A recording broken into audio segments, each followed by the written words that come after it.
আসসালামু আলাইকুম। আমি একটা রান্না নিয়ে এসেছি রুই মাছ দিয়ে। এখানে সবজি মূলা আলু চিচিঙ্গা দিয়ে মাছ দিয়ে রান্না করব। এখানে পেঁয়াজ বাটা রসুন বাটা, এখানে ধনিয়া পাতা কাঁচামরিচ লবণ, এখানে গুঁড়া মশলা। মাছগুলি মাখায় নেব।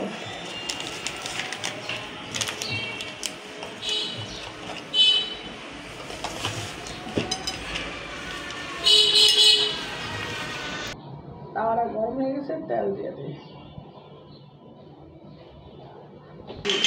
তেলটা গরম হয়ে গেছে, মাছটা দিয়ে দিই।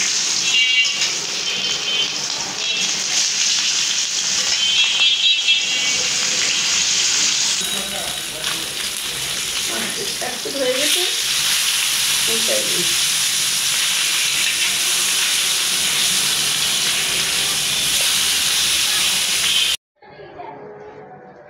কড়াইটা গরম হচ্ছে, তেল দিয়ে দিলাম।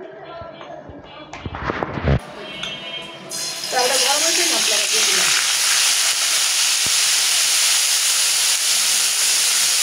একটু পানি দিয়ে দিলাম।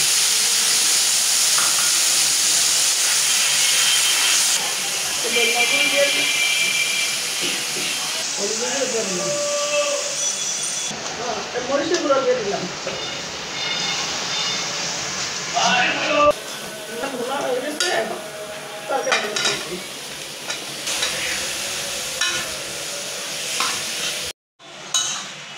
কালো হয়ে গিয়েছে, এখন ডোলটা দিয়ে দিই, পানি দিয়ে দিলাম।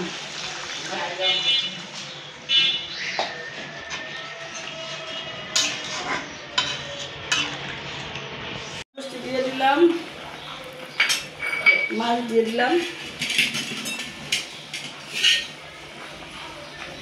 মাছটা দিয়ে দিলাম। তরকারিটা হয়ে গেছে, ধনিয়া পাতা দিয়ে দিই। আমি আবার সব কিছু মানে ধনিয়া পাতা ভালো লাগে। ধনিয়া পাতা দিলে তরকারির আলাদা একটা ফ্লেভার এবং ঘ্রাণ আসে, খেতেও মজা লাগে। তরকারিটা হয়ে গেছে, তুলে তুলি। কার কার রুই মাছ অনেক পছন্দের কমেন্টে বলে যাবেন। কিন্তু রান্নাটা হয়ে গিয়েছে রুই মাছ দিয়ে চিচিঙ্গা দিয়ে আলু দিয়ে। কেমন হয়েছে কমেন্ট করে জানাবেন, লাইক করে দিবেন, দয়া করে একটা সাবস্ক্রাইব করে দিবেন। আমার চ্যানেলটা নতুন।